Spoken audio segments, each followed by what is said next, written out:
اس وقت مہنگائی اور آمدنی کے کم ہونے کی وجہ سے سروائیو کرنا، جس کو گزارا کرنا، یہ بڑا مشکل ہوتا جا رہا ہے. بعد ایک آدمی کا ایک لیونگ انداز، رہنے کا ایک اپنا ایک معیار ہوتا ہے، انداز ہوتا ہے، اور موجودہ دور میں اپنے اس انداز کو باقی رکھ کر چلنا، کیونکہ سوسائٹی میں بھی رہنا ہے اور یہ ساری چیزیں ہوتی ہیں.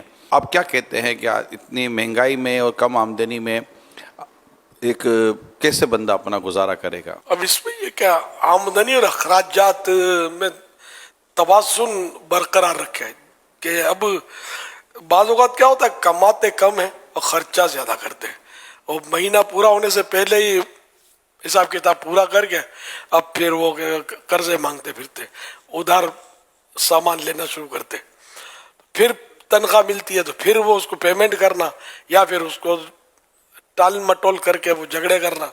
تو اگر خوراک میں اور رہنے سہنے کے انداز میں کچھ فرق کرنا چاہیے کہ کم خرچ میں پیٹ کیسے بھرے، اس پر بندہ غور کرے.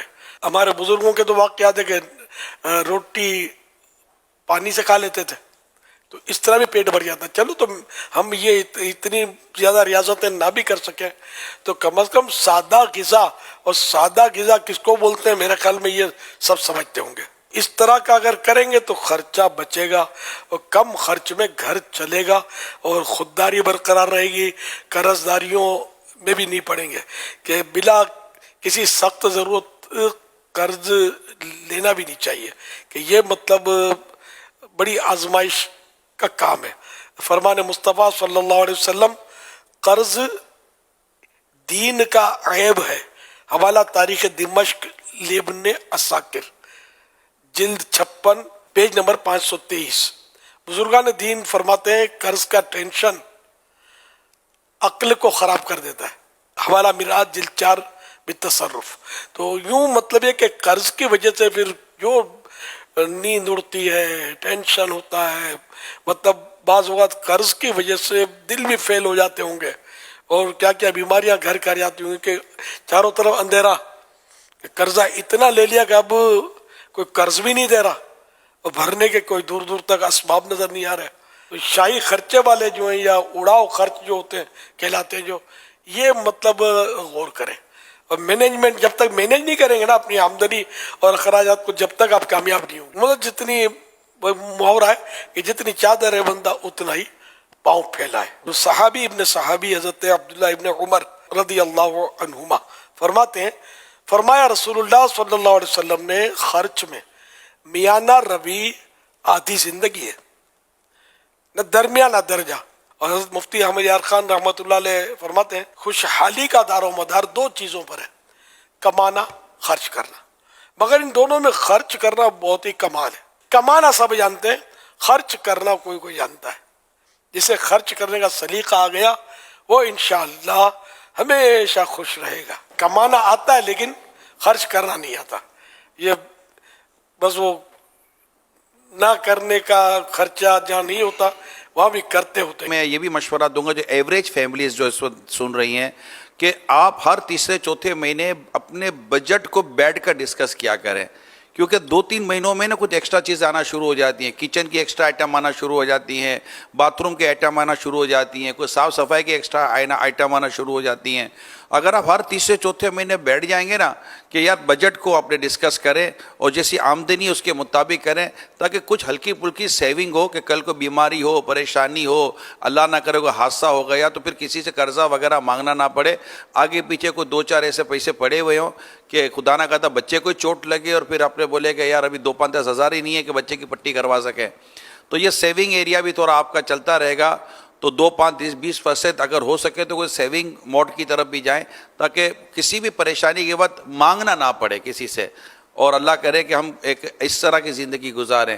تو اس طرح کی کچھ اصولوں پر عمل کرنے کی کوشش کریں گے نا تو اور فیملی سپورٹ کرے ایک دوسرے کے ساتھ، اور فرمائشوں کو پروان نہ چڑھنے دیں، اور ضرورتوں کو جہاں بعضوں کا ضرورتیں پوری کرنے کے لیے ہوتا ہے. کہتے ہیں کہ انسان شروع میں ضرورت پوری کرنے کے لیے کماتا ہے، پھر سہولتوں کے لیے کماتا ہے، پھر آسائشوں کے لیے کماتا ہے، اور اس کی یہ لمٹ، یہ اس کی کوئی لمٹ نہیں ہے. بالکل. یہ جن کے ایک مہینہ پورا ہونے سے پہلے ختم ہو جاتا نا پیسہ، وہ سر جوڑ کے بیٹھے کہ آخر کیا وجہ ہے کہ یہ پورا کیوں نہیں پڑ رہا. تو یہ کئی خرچے ایسے ہوں گے کہ جس کو مائنس کر سکتے ہوں گے اور مائنس کر دیں تو پورا ہو جائے گا. ایک حدیث پاک میں جو خرچ میں میانہ روی کرے گا, بیلنس رکھے گا, وہ غریب نہ ہوگا. ایک اور حدیث پاک میں جو شخص اعتدال قائم رکھتا ہے, بیلنس قائم رکھتا ہے, اللہ پاک اسے مالدار بنا دیتا ہے. اور جو آدمی ضرورت سے زائد خرچ کرتا ہے, اللہ پاک اسے فقیر کر دیتا ہے. حوالہ کنز العمال جلد 2 صفحہ نمبر 22 حدیث نمبر 5434. جو آپ کو سن رہے ہیں نا ان میں مجھے ایک گمان ہے حضور کہ ایک تعداد شاید وہ ہوگی جو کہیں گے حضور 25 دفعہ بیٹھ گئے مگر 25,000 میں نہیں کر چل سکتا, ہمارے سامنے 5,000 روپے کرائے میں چلے گئے, یہ بجلی کا بل یہ آ گیا, بچے کے لیے دودھ بھی اس بار کم خریدا, گوشت تو دیکھا ہی کوئی نہیں ہے, مچھلی کا تو نام سنا ہے, مچھلی ہوتی ہے کوئی کہیں دعوتوں میں دیکھنے کو مل جاتی ہے. تو حضور ایسے جو بیچاری فیملیز ہیں, اور ہیں ایسی فیملیز کے جو بالکل کر کسر سے چلتے ہیں اور وہ نہیں ان کو بچتا, تو میری آپ سے درخواست ہے کہ ان کے لیے صبر کی, شکر کی, قناعت کی اور برکت کی دعا کرتے حضور. اللہ پاک ان سب کو تو صبر عطا فرمائے, برکت دے کہ اگر صبر کریں گے فقیر صابر, یہ فقیر کہلائیں گے, غریب مسکین جن کو پورا نہیں ہوتا. فقیر صابر کے فضائل پھر اپنے مالداروں سے, یہ فقیر جو ہے یہ جنت میں 500 سال پہلے داخل ہو جائیں گے. تو اب یہ کتنی بڑی بشارت ہے. صبر کریں. اب یہ صبر نہیں کرتے نا, مشکل ہے صبر نہیں, بلکہ وہ لاؤ پھر غلط ذریعے سے بھی مل گیا تو کسی کا دبانا پڑ گیا تو دبا بھی لیا, تو یہ پھر ان کے لیے نہیں ہے کوئی مطلب, یہ تو پھر گناہ گار ہے, امتحان ہے. ہمارے اکابرین نے, ہمارے بزرگوں نے ضرورتاً واقع بھی تو کیے ہیں, بغیر کھائے پیے بھی تو گزارے ہیں نا وقت, کم کھایا بچا کر وہ جو بچ گیا روکھا سوکھا گزارا کر لیا اور زندگی گزر گیا. ہم کو اچھا کھانا چاہیے, پھر جو بچ گیا وہ دوسرے دن نہیں چلے گا, بس ہی ہے, ابھی اس کو پھینک دیا. ایک تعداد ہے جو مشکل یہ ہے کہ گھر میں جو بچتا ہے کھانا, اس پہ بھی میں نے کہ بہت کچھ پھینکا بھی جا رہا ہے. یہ بھی ایک بے برکتی کی ظاہر ہے کہ صورت تو سامنے ہی ہمارے, روٹیاں بچ گئیں وہ پھینک دیں گے, کھانا بچ گیا, سالن بچ گیا وہ پھینک دیں گے. تو انشاءاللہ کوشش کرتے رہیں گے, دعائیں بھی مانگتے رہیں گے, ورد و وظائف بھی ہوتے ہیں اس کے برکت کے لیے, انشاءاللہ ترکیب بن جائے.